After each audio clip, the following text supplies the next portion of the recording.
Hello, this is Sarah Braasch. Welcome back to my channel. So today I'm going to be talking about how Trump is going to win again in 2020 because of woke intersectional feminism derangement syndrome, which is a prime example of toxic femininity. Obama keeps trying to tell the woke intersectional left that they are handing the 2020 U.S. presidential election to Trump. Will they listen? Doubtful at best. The woke intersectional left has woke intersectional feminism derangement syndrome, of which Trump derangement syndrome is but a subset, and woke intersectional feminism derangement syndrome is a prime example of toxic femininity. If the woke intersectional left keeps doing everything that they are currently doing, Trump will win the presidential election in 2020. And it's not because Trump voters are racists or white supremacists or Nazis or alt-right. And it's not even because everyone is sick and tired of the woke intersectional left's faux elitism. And it's not even because everyone who isn't woke is sick and tired of being called deplorables and treated as if the woke intersectional left deigns to allow them to exist and to breathe the air in the United States of America. It's because they legitimately see the woke intersectional left as the greater threat to our democratic institutions. All anyone need do to justify a vote for Trump is point to what was done to me at Yale University. And this was far from an isolated incident. Universities across the U.S. are systematically denying students and faculty accused of harassment, both racial and sexual, their due process rights. Civil liberties, including due process and free speech, are under attack across the U.S., especially on college campuses. I want everyone to understand that the reason why the Yale administration had been targeting me for expulsion for years is because I defended the federal civil rights, the religious expression rights of an evangelical black man at Yale. And he was our only person of color job candidate for a tenure-track assistant professor position in the philosophy department at Yale. So when Lolita Ciambola approached a group of Yale deans to falsely accuse me of having perpetrated a racist hate crime comparable to a lynching, following an incident on February 24, 2018, during which I was the victim of harassment and for which I had been fully exonerated by Yale Housing, this group of Yale deans could not have been more thrilled. They immediately embraced these obviously false accusations leveled at me out of jealousy and spite in order to finally succeed at expelling me for being a profoundly committed civil libertarian, or in other words, not nearly woke enough for them. This is why the Yale administration made the decision to participate in the Living or Napping While Black hate crime hoax at Yale University. If what was done to me can happen to me, a lifelong human and civil rights licensed attorney activist and Democrat who had never engaged in racist behavior in her life and who had dedicated her life to fighting oppression in all of its many forms, and all of her efforts to eradicate oppression and fight for the rights of the marginalized were incredibly well documented, then this can happen to absolutely anyone. The woke intersectional left tried to kill me for being a deeply committed civil libertarian who stands up for the federal civil rights, the religious expression rights of an evangelical black man at Yale. Woke intersectional feminism is bigotry and stupidity. Persons who subscribe to woke intersectional feminism suffer from woke intersectional feminism derangement syndrome, of which Trump derangement syndrome is but a subset.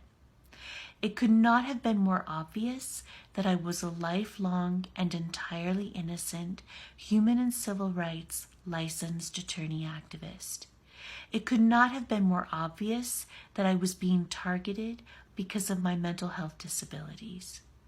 It could not have been more obvious that my federal civil rights were grossly violated by the Yale administration and police. It could not have been more obvious that my privacy was egregiously violated. No one cared, or at least the woke intersectional feminists didn't care. They couldn't care less because I'm white, and I was accused of racism by a black person. Nothing else mattered to them. And the fact that I was accused of racism by a black person justified in their woke minds the most horrific abuse. The number one comment made to me by woke intersectional feminists was to tell me that I'm so ugly and old and fat and crazy that I should hang myself like my dead brother Jacob. And this is why woke intersectional feminists suffer from woke intersectional feminism derangement syndrome. This is why woke intersectional feminism is bigotry and stupidity. The only person who was abused, harassed, stalked, or racially profiled, not to mention targeted for her mental health disability during the living or napping while black hate crime hoax at Yale was me. Woke intersectional feminism is the greater threat to our democratic institutions. Woke intersectional feminists want to criminalize all speech and thought and religious expression that strays but a hair from woke intersectional feminism dogma. Just look at what was done to me. I was cited as the impetus for grossly unconstitutional hate crime legislation in state legislatures across the U.S. following the living or napping while black hate crime hoax at Yale University.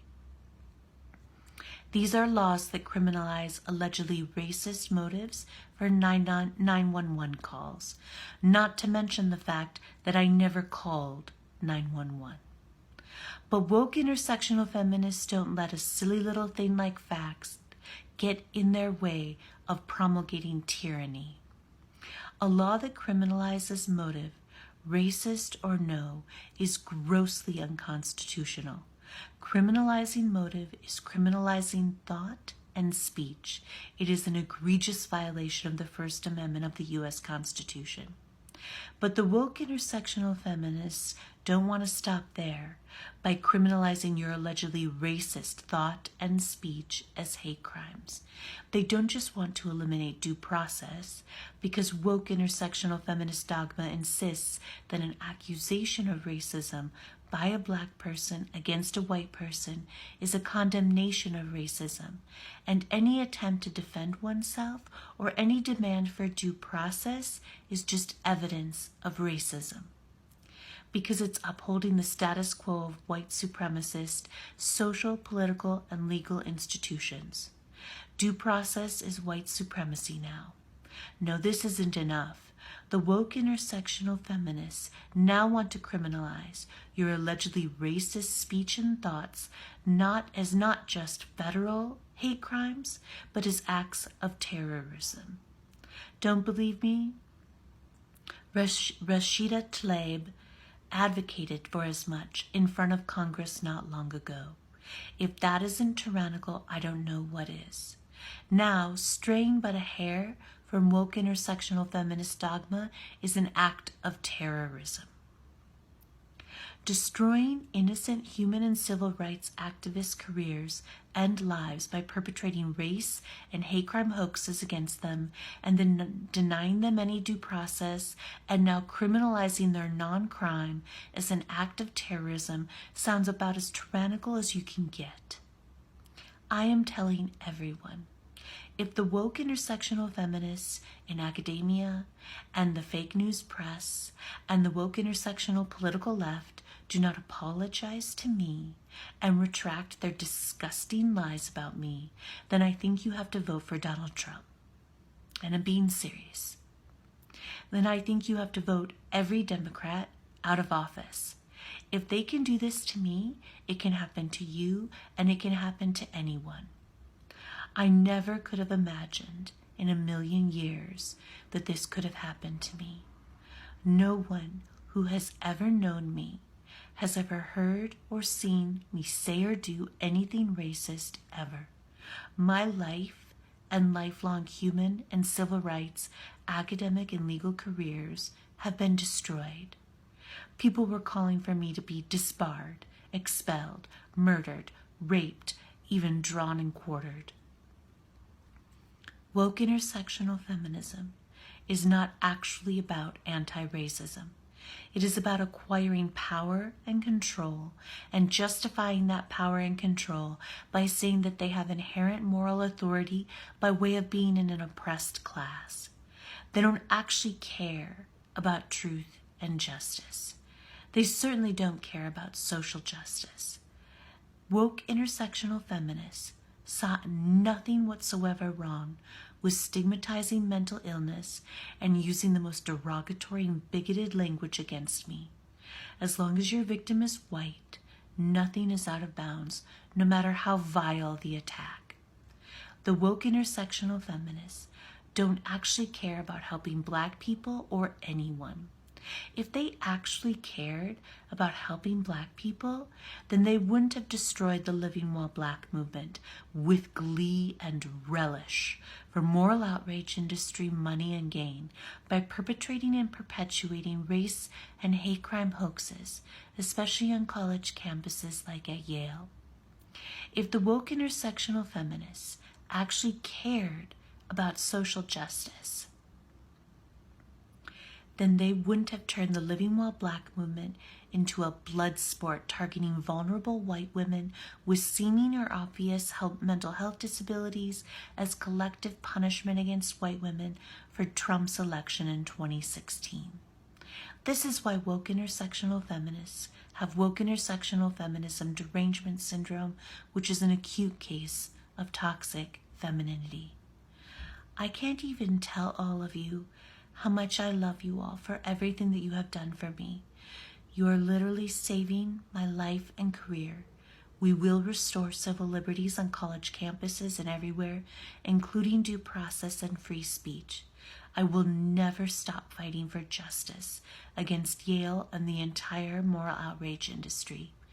We will not allow them to destroy one more innocent life and career. We will not allow them to drive one more innocent person to suicide. I want to let the woke intersectional feminists in academia and in the fake news media know that their reign of terror is over. I am the example of why woke intersectional feminism is bigotry and stupidity. This is why I am a threat to them and why they continue to attack me. But light and truth and justice will prevail. Yale will release the YPD body cam footage. We will restore civil liberties on college campuses and everywhere. Thank you from the bottom of my heart. I do intend to return to making videos regularly, so make sure to subscribe, like, comment, and share. Follow me on Twitter and my blog. If you wish to support me as I seek justice, it would mean the world to me.